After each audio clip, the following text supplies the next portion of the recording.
Kāpēc ir divas astroloģijas? Es gan teiktu, ka trīs, un zem trešās ir tā, kur horoskopa zīme mainās vienu reizi mēnesī. Par to īstenībā varat aizmirst, jo tai nav nekāda sakara ar reālo dzīvi. Tā ir izveidota izklaides nolūkos priekš televīzijas, radio un žurnāliem. Pirmā no divām astroloģijām ir rietuma jeb klasiskā, visbiežāk sastopama mūsu platuma grādos. Otra ir vēdiskā, jeb austrumu astroloģija, nosaukums pats par sevi jau saka, ka tā ir cēlusies no austrumu valstīm. Visbiežāk tā tiek izmantota Indijā. Kāpēc ir divas? Pavisam vienkārši cilvēciskais faktors. Parādījās vēlme vienkāršot astroloģiju, piezīmēt cilvēku, teikt, ka viņš ir tikai šeit un tagad, un viņam ir jādomā par dzīvi tagad. Un rietuma astroloģija nāk fantastiski palīgā, jo to var izmantot personīgiem mērķiem, esot šajā brīdī.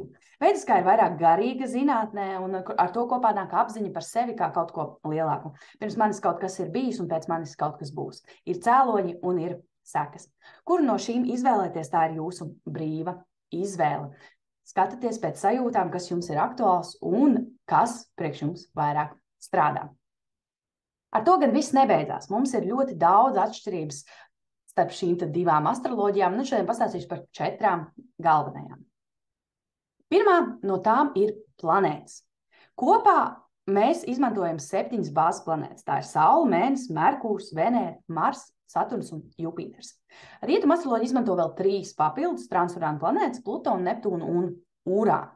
Vēdiskā astroloģija šīs planētas neizmanto, jo tās ļoti lēni kustās pa zodiaku un tiek uzskatīts, ka tās neietekmē individu. Tās skatās brīžos, kad ir nepieciešams pētīt politisko situāciju vai to, kas ir bijis pirms vairākiem simtiem gadu.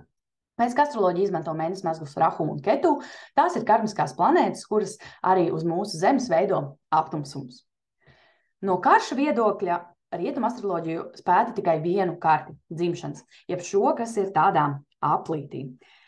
Vēdiskā astroloģija izmanto gan dzimšanas karti, gan 16 dažādas kartes, kurus mēs izmantojam, lai noteiktu konkrēti interesējušās sfēras, pieņemsim attiecības, karjeru, veselību un tā tālāk. Tām ir dažādi stili, bet nozīme ir tā pati.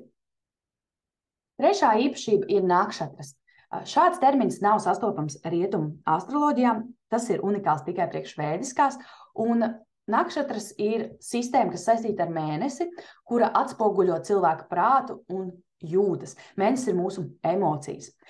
Pateicoties nakšatrām, mēs varam noteikt cilvēka zemapziņas programmas, garīgo stāvokļus un arī izskatu. Kopā mums ir 108 dažādi psihotipi, un katram no šiem psihotipiem ir savas konkrētas īpašības. Pateicoties tam, mēs varam ļoti precīzi noteikt cilvēka dzimšanas laiku.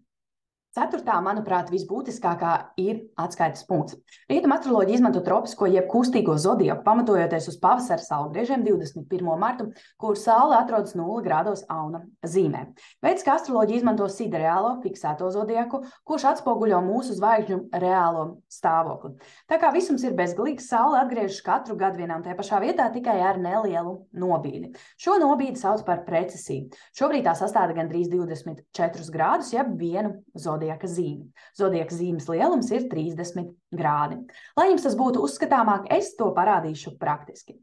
Jūsu uzdevums atvērt jebkuru astronomisko programmu, pieņemsim NASA vai Skywalk, Skynight, un tur jūs redzēsiet, kurās horoskopa zīmēs atrodas planētas.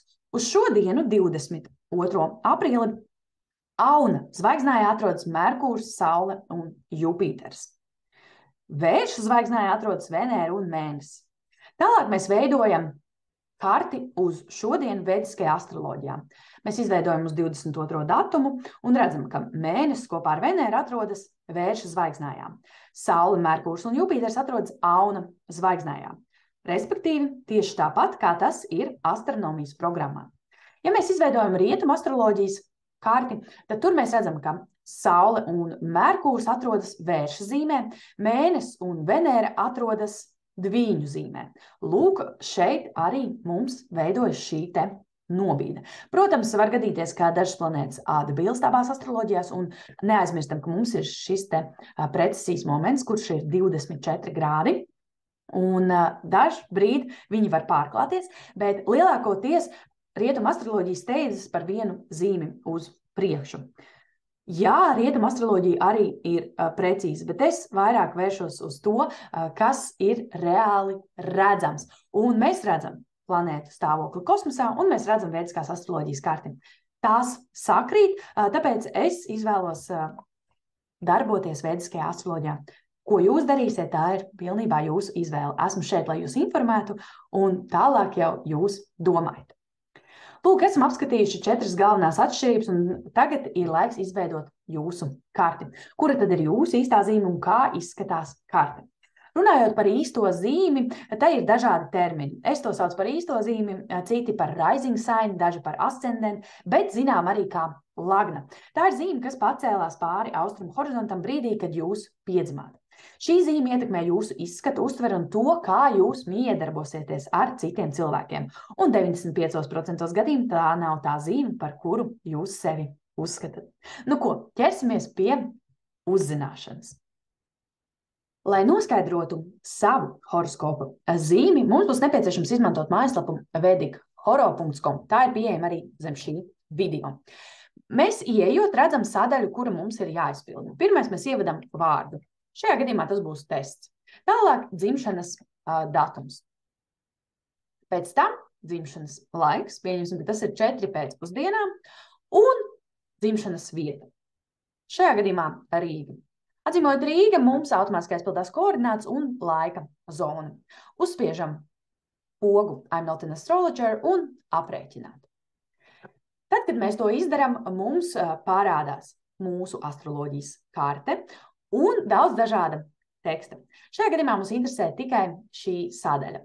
Lagna, first house, ascendent, un tur blakus ir rakstīta īstā zīme. Šajā gadījumā tie ir dvīņi.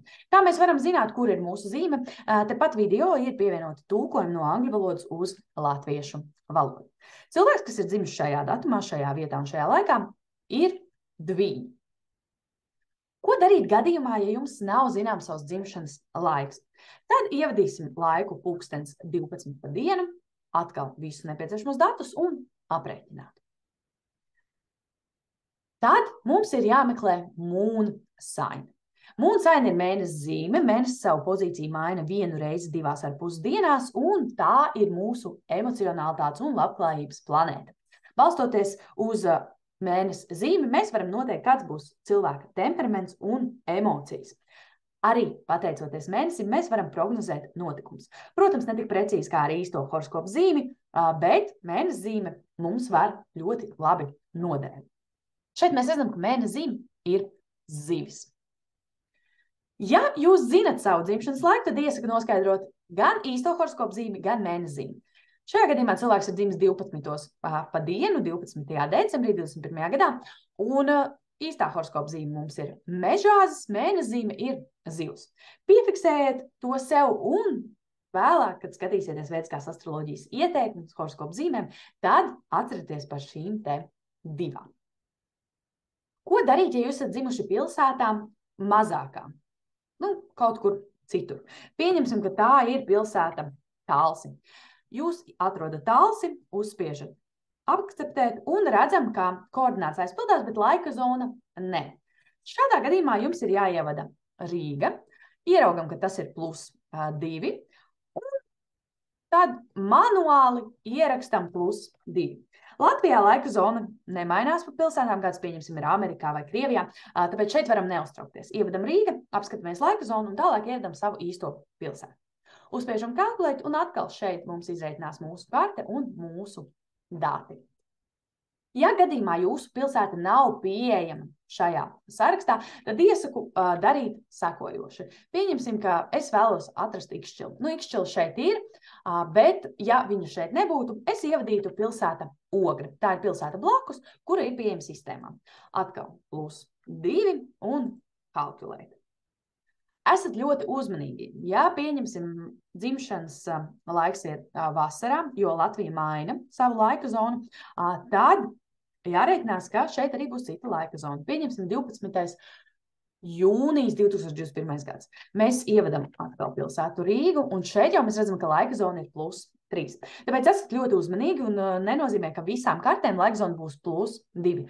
Pārbaudam, ievadot Rīga, ieraugam laika zonu, un tālāk jau vadam savus pilsētas datus. Lūk, šādā veidā mēs esam noskaidrojuši īsto horoskopu zīmi.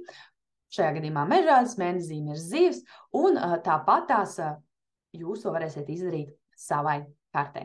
Es ceru, ka jūs esat pārsteigti par savu horoskopu zīmi, un ja jums kaut kas nav izdevies, droši rakstat komentāros vai man Instagram privātajā ziņā. Es jums noteikti palīdzēšu.